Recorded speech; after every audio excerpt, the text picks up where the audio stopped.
Hope you guys are doing good today. We're going to look at Impressions by John Coltrane. It's just a two-chord song, but it can still be very challenging to play. Keeping track of where you are can be a real challenge in this tune, especially when you're first learning it. Yeah, so it just like I said, it has two chords, a D minor 7 and an E flat minor 7. Both using the Dorian. Uh, I was listening to the John Coltrane version on YouTube, and I tried to lock the tempo in pretty close to that.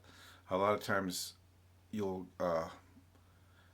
get to places and people will want to play this song way faster, so you can find different backing tracks on YouTube if you want to do that, play it faster.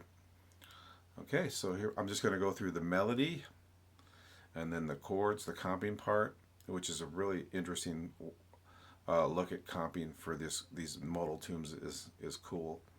And then I'll play a written solo and then an improvised solo. All right, so here we go.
Okay, there's not a lot to the melody of this. You do not want to play it strictly at all. You want to interpret it your own way. When you hear John Coltrane play it, it almost sounds like you can't even barely recognize that there's a melody there. So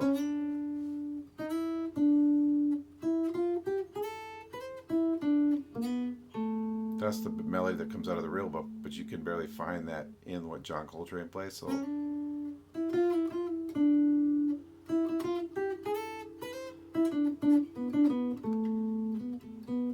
can do all kinds of stuff there.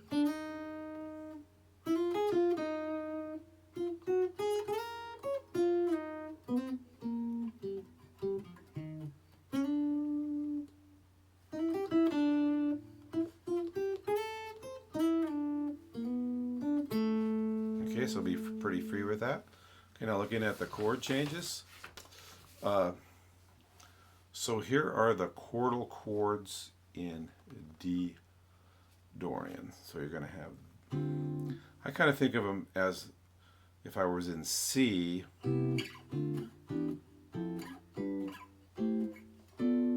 those would be my diatonic chords. What we're going to do now is add, make this note on the fourth string a fourth from the root. So starting on the D, it'll be this chord, E this chord, F, G, A, B, C. You can use this C too, this B also. So basically, any of those chords will fit the D minor 7. So like this chord here has the flat 7th, the flat 3rd, the 6th, and the 9th. Okay, this is just like a D minor 11. D with the 11th, the flat 7th, and the 3rd. Now some chords will resolve better than others. This one, you may want to resolve it either up or down because you have the 9th, the 5th, the root, and the 4th. Okay, here you have the flat 3rd, 6th, 9, and 5th.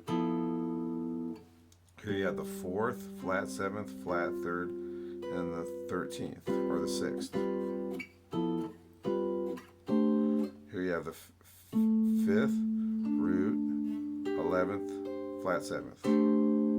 Okay, here you have the 13th, the 9th, the 5th, and the root. Then we're back to the first chord again.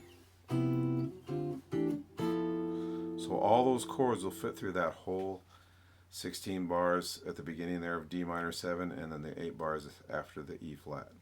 And then when you get to the E flat, just do the same thing but up a half step.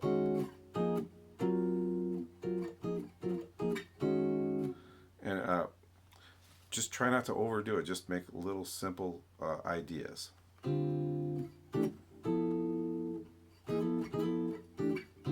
Something like that will work perfect for the first 4 bars. In fact, you could even do it again for the second 4 bars. You may go make a slight variation, and then you'd be on E flat.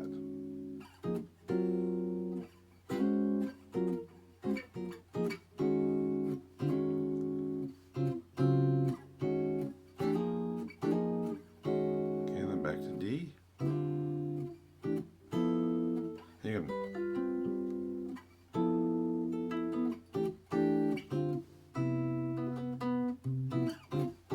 just those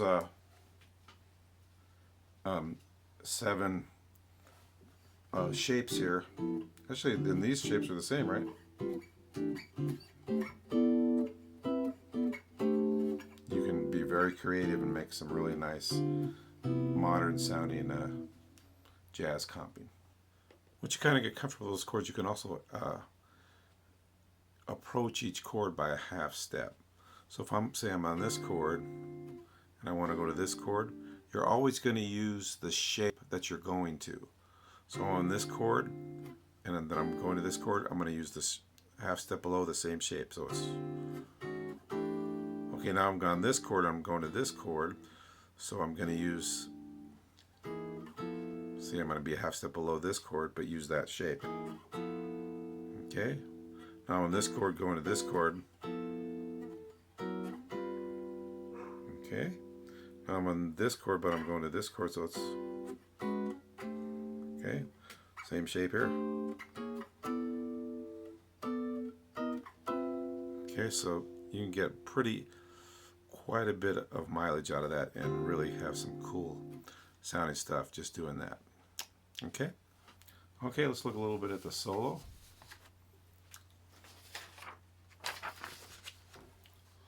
So just like with the comping, you're only using 2 scales, the D Dorian and the E flat Dorian. But if you start overplaying, especially when you first start doing this, you're going to get lost. Okay, it's really easy to get lost, especially if you have like a crazy bass player and a crazy drummer who aren't really broadcasting to you where the changes are. some drummers are good at kind of showing you, hey, here's the next 8 bars. So what you want to do is do simple phrases and keep track of each 4 bars at first. So this is all right at the, C major or D Dorian.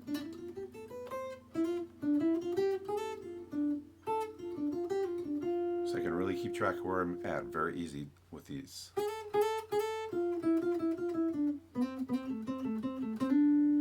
Okay, so you want to do things like that. And then the next 4.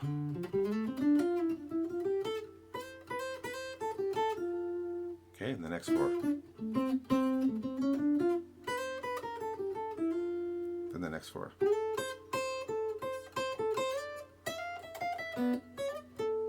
Then the next 4, I mean E flat, see?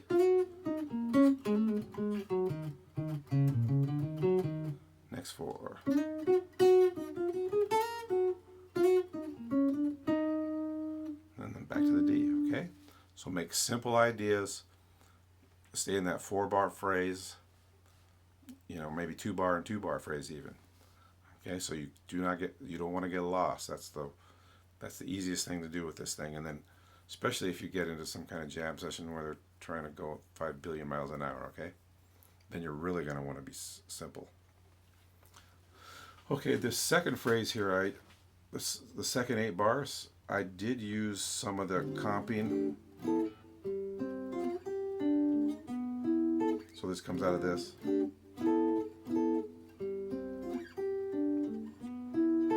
So that comping, these chordal chords,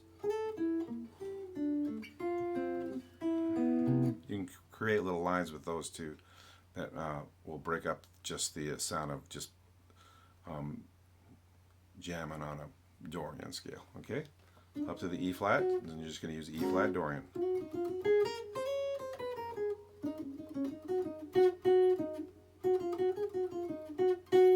Okay.